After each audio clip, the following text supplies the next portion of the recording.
go get him again. Welcome back to the Robe Zoe channel. I'm your host Mark, and today I got a treat for you. It is from the Terre Hermès series. We are going to be doing a first impression unboxing video on the brand of Hermès, and this is Terre Hermès Parfum, penned by Jean-Claude Elena. And I decided to take out my Terre Hermès collection here, and yeah, that's the only one missing. However, this is a Fragflex return product, so I will only be giving you an unboxing video, and that's it for me. I'll be decanting this for the website. Now, I do have 3 of them I own. This one, ignore, okay, the Eau Givre. You haven't seen an unboxing from me yet. I bought this like a year ago. It's in my unboxing haul that I need to do, my personal unboxing haul, but I decided why not give you a little bit of eye candy here, but just forget that the Eau Givre edition is there. And I think I'm putting them in order of how much I like them. And yes, the Très Fraîche is up top. If you know me, you know me. So let's see if this can crown it though. Can it be better than the original EDT? Some people say yes, some people say nay. I can't wait. I've never smelt this. It's always been, it's one of the older ones that's been in my cart for a very long time. In the cart, out of the cart, in the cart, out of the cart. Always wanted to buy it, a little too expensive. I'll get something else. Never got it. So I'm looking forward to it. Now, before we get into anything, if you haven't subscribed yet, what are you waiting for? Hit that subscribe button, smash that like button. Much appreciated. Now let's take a look at the note breakdown, a very simplistic note breakdown. Up top we got orange and grapefruit as per Terre Hermès. Mid, they put the flint accord in there, and then in the base we got woodsy notes, oak moss, and benzoin. So this one right here was released back in 2009, 3 years after the original, I believe. It was the first flanker. Yes, it was the first flanker of Terre Hermès. Nose, of course, Jean-Claude Elena, that got retired by Hermès and said, nope, I am going to start making some fragrances again. Unfortunately, I still think he had a couple years left in him at Hermès, honestly. He could have kept on going, personally, but it's not here or there. There might have been politics behind it. I don't know. Who knows, right? He's still making perfume, so he still has that fire inside of him. Actually, I'd like to delve into his new fragrances. I should get into that. He has done a couple malls, too, at the same time, Frédéric malls. So let's look at pricing, and this is probably the one thing that stopped me from buying this, because I always use designer fragrances as throw-ins to my mega hauls. So what happens is this one's a little more pricey than your run-of-the-mill designer. This one retails for, what was it, $258 USD for 200 mils though. So it's not this bottle right here. And on Fragflex, it's $149 USD. So again, a little more expensive. Hermès products are a little more expensive, but even this, you tack on an extra 20-25 bucks or more from the original Eau de Toilette. So that is a good reason why I didn't get it. Not because I don't like the line. I do like the line quite a bit. So let's delve into it. Let's open this one up. And they got the familiar how to use this atomizer. Actually, you know, the bottle presentation, I don't know if it won any awards, but it should. There's so much attention and detail to these bottles. Just the caps themselves, absolute genius. I love this aesthetic. I love the orange H at the bottom. You know, you got a weird place putting your batch code at the bottom here, and then you got your information on the side here. But I just love, you know, the attention to detail on these. So this is 75, right? 75 mil, 2.5 fluid ounces. Return to product, yeah, this is definitely, somebody did nothing on this. They did maybe one spray, so a legit return to Fragflex. So let's delve into it and see what we get. Now this shouldn't start as a comparison video, but it might get into it. You never know, right? Atomizer, not too bad. Not the best in the game, not the worst in the game. So let's sniff this one out. Oh yeah, it has that familiar orange start with cedar. That's the woody note. Well, there you go. I got you. Got you early.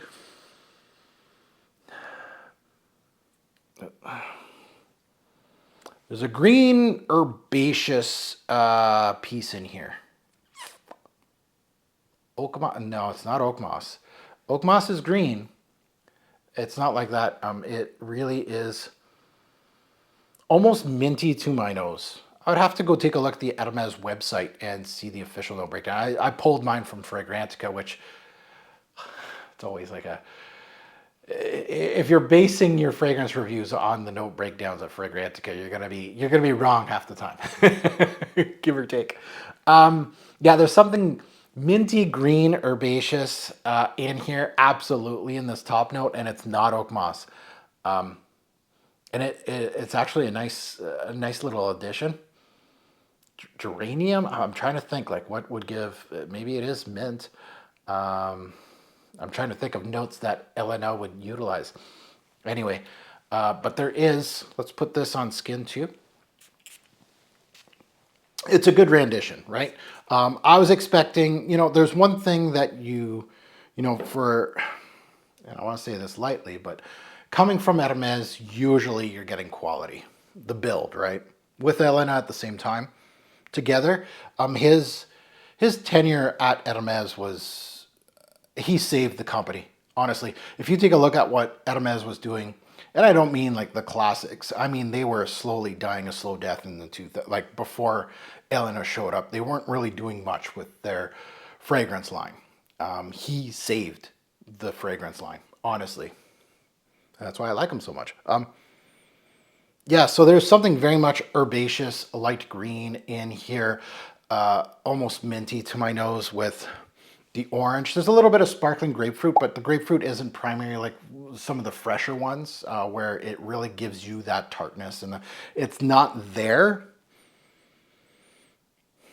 And when the concentrations change, there's always this stigma of, oh, it's higher concentration, it's gonna blow the doors off, right? It's gonna be more powerful. Most of the cases, it's not. Most of the time, it's more longer lasting than anything.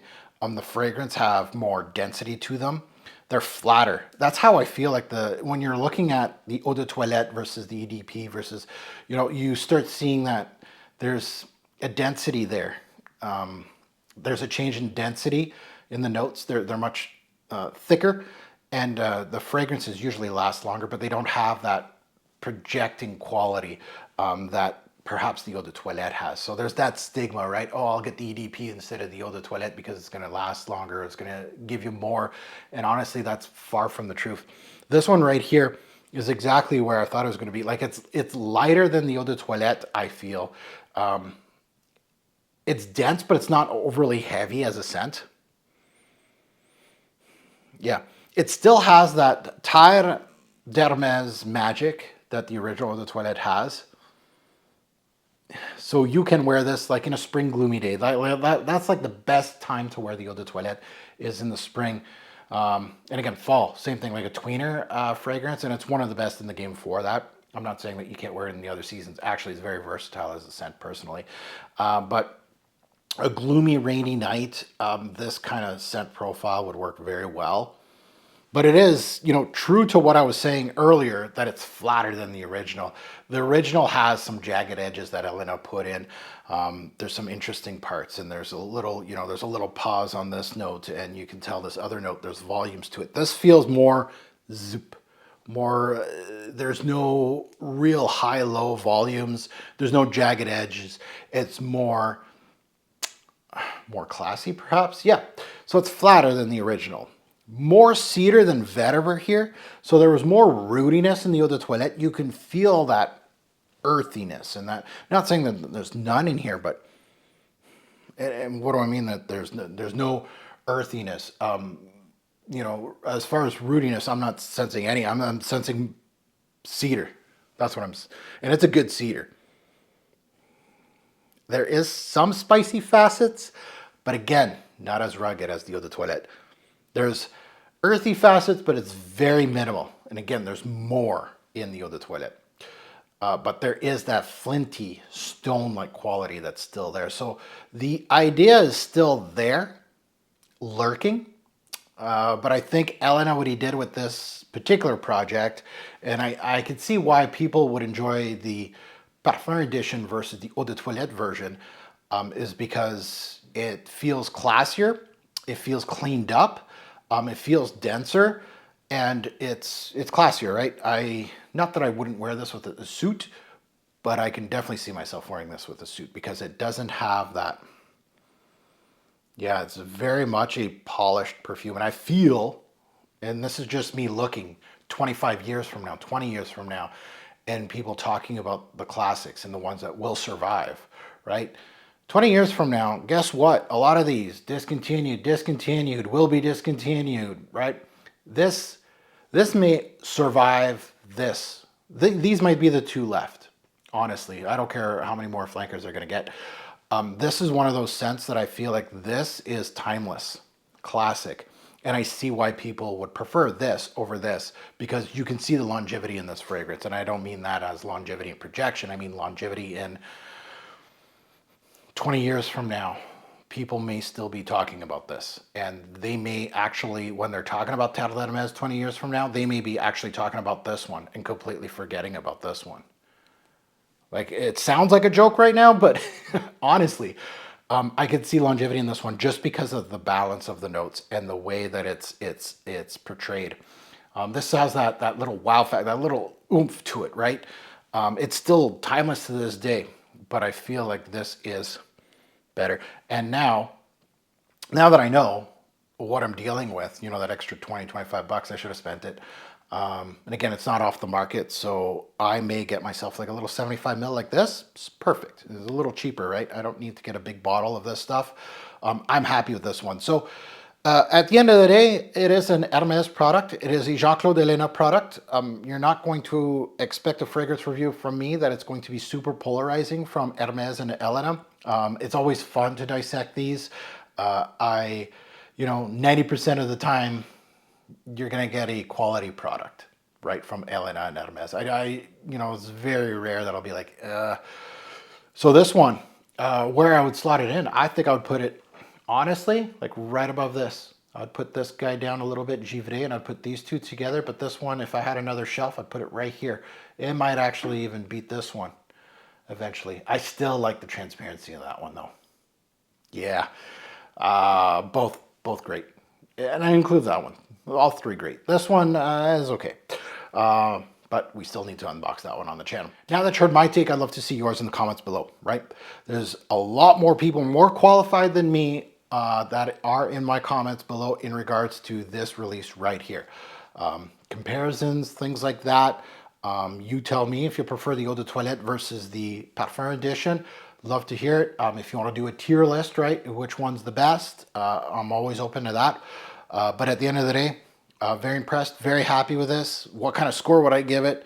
We're going to wait till the fragrance review. I got to get my bottle first.